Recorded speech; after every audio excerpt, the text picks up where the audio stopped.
Hello everyone, welcome to For Nurses Preparation YouTube channel. I am Ritu.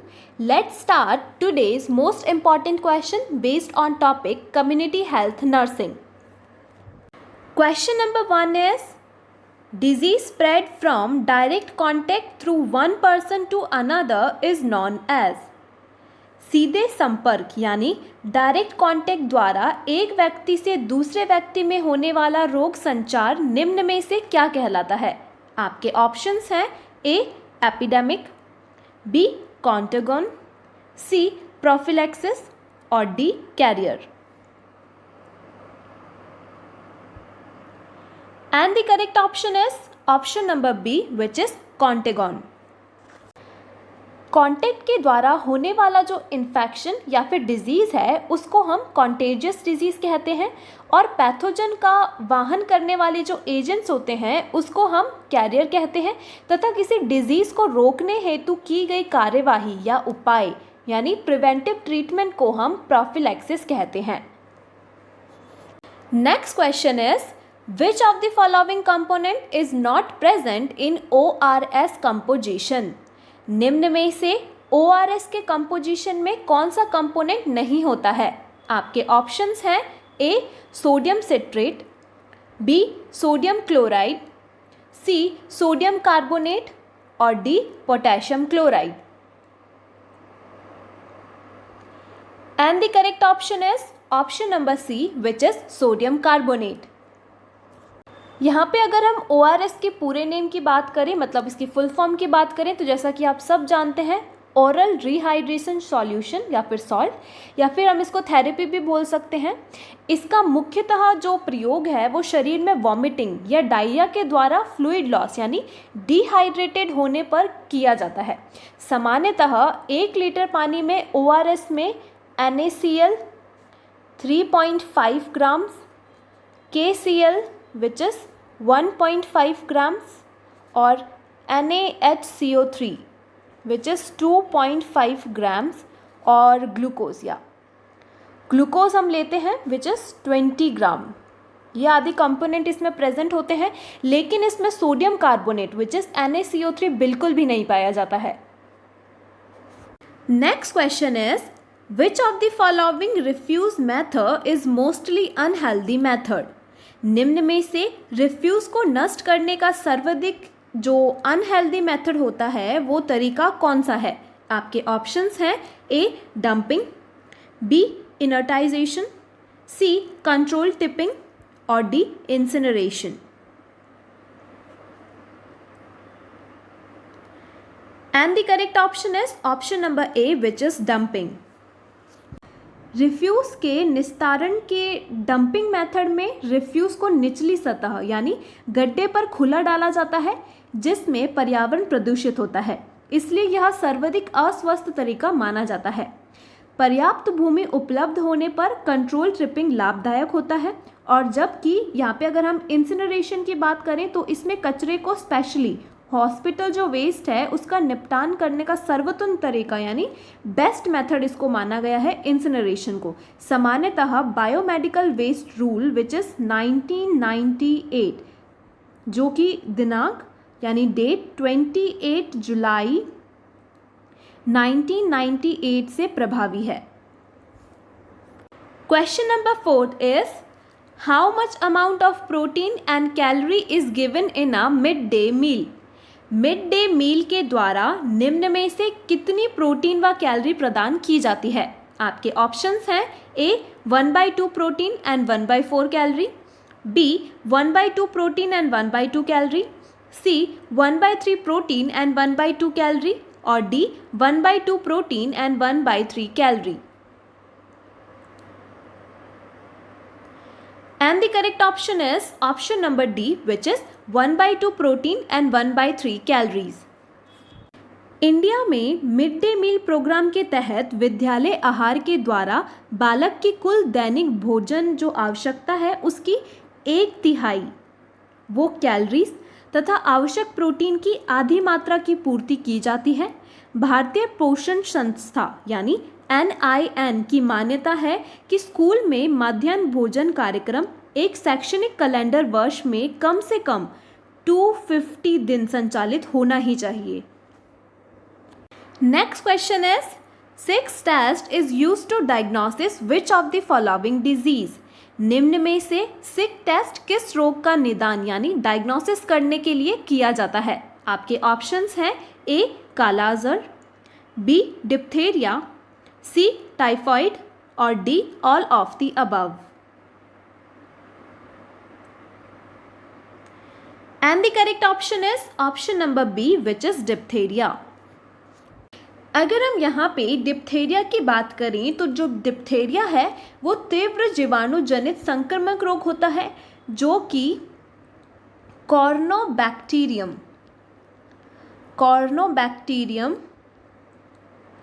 Diphtheriae इस जीवाणु से होता है। इसके निदान यानी इसके डायग्नोसिस के लिए सिक परीक्षण यानी जो सिक टेस्ट होता है वो इसके डायग्नोसिस के लिए किया जाता है। और अगर हम यहाँ पर बात करें टाइफाइड की तो टाइफाइड के लिए जैसा कि आप सब जानते हैं विडाल टेस्ट होता है। और अगर हम यहाँ पे कालाजार की बात करें तो इसके डायग्नोसिस हेतु एल्डिहाइड टेस्ट किया जाता है। Next question is which of the following country first started family planning programme. निम्न में से किस देश के द्वारा सर्वप्रथम राष्ट्रीय स्तर पर फैमिली प्लानिंग प्रोग्राम की शुरुआत की गई है। आपके ऑप्शंस हैं A India, B China, C England और D Pakistan. And the correct option is option number A which is India. विश्व में भारत ऐसा पहला देश है जिसने सबसे पहले राष्ट्रीय स्तर पर परिवार नियोजन कार्यक्रम इन 1952 की मतलब इसमें शुरुआत की थी।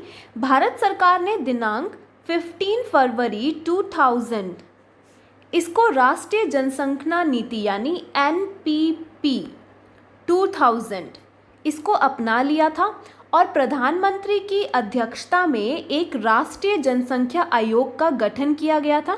इसकी प्रथम बैठक जुलाई 2000 में आयोजित की गई थी। Next question is which of the following is the diluent substance of BCG vaccine. निम्न में से BCG वैक्सीन का डाइल्यूलेंट सब्सटेंस कौन सा होता है। आपके ऑप्शंस हैं A distilled water, B dextrose saline, C 5% dextrose और D normal saline. And the correct option is option number D which is normal saline. अगर हम यहाँ पे BCG की बात करें तो इसकी फुल फॉर्म जैसा कि आप सब जानते हैं बैसिलस कालमेटी यूरिन होती है।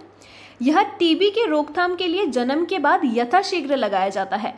BCG व खसरे यानी मिजल्स की अगर हम यहाँ पे बात करें तो इन दोनों का जो टीका है वो सूखे पाउडर के रूप में लगाया जाता है, इसीलिए इसमें इस्तेमाल से पूर्व डाइल्यूलेंट मिलाया जाता है।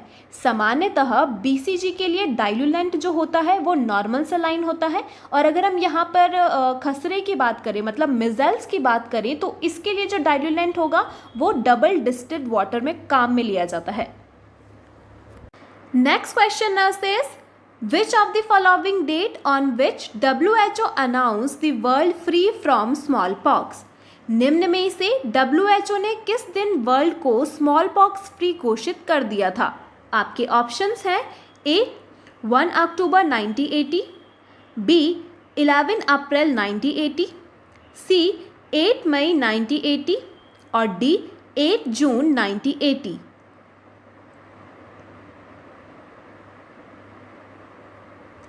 And the correct option is option number C which is 8 May 1980. Smallpox which is also known as चेचक in हिंदी।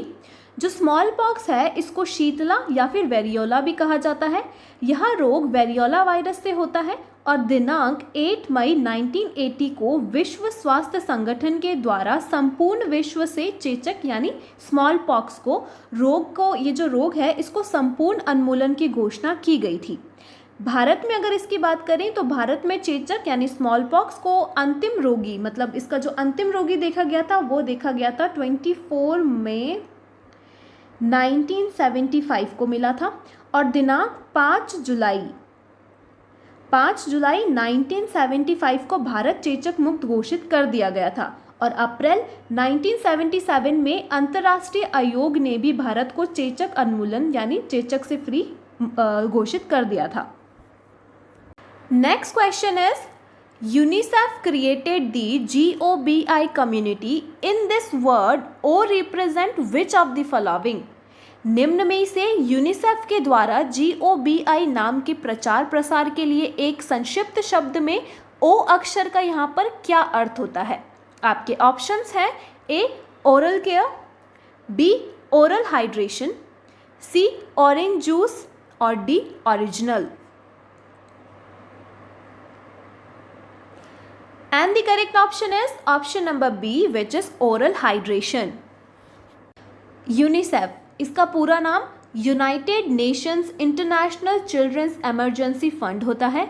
यूनिसेफ ने चाइल्ड हेल्थ को प्रोत्साहित करने हेतु GOBI नामक रणनीति बनाई थी। इसकी विस्तृत व्याख्या मतलब अगर यहाँ पे हम G की बात करें तो इसका मतलब होता है ग्रोथ चार्ट। ओके, यहाँ पे हम O की बात करें तो इसका मतलब होगा ओरल हाइड्रेशन। अगर हम यहाँ पे B की बात करें तो इसका मतलब होता है ब्रेस्ट फीडिंग, ठीक है। और अगर यहाँ पे हम I की बात करें तो इसका मतलब होता है immunization. Next and the last question of this video is which of the following health agency is not voluntary agency? निम्न में से कौन सी हेल्थ एजेंसी स्वइच्छिक यानी वॉलेंट्री नहीं है? आपके ऑप्शंस हैं A BSS, B HKNS, C INC और D Indian red cross society. And the correct option is option number C, which is INC।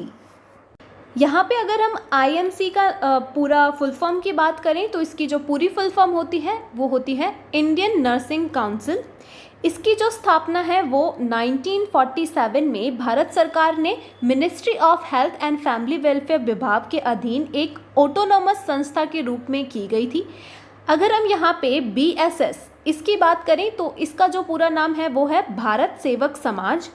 इसकी जो स्थापना है वो की गई थी 1952 में, ठीक है। और इंडियन रेड क्रॉस सोसाइटी की जो स्थापना है वो की गई थी 1920 में हुई थी, ठीक है। INC को छोड़कर बाकी वाली जो सारी संस्था हैं वो वॉलेंट्री हैं। Okay, my future nurses, that is all for today's video. Hope you all like it. If you like it, hit the like button, share and subscribe to our YouTube channel for nurses preparation. Thanks for watching. I'll see you tomorrow.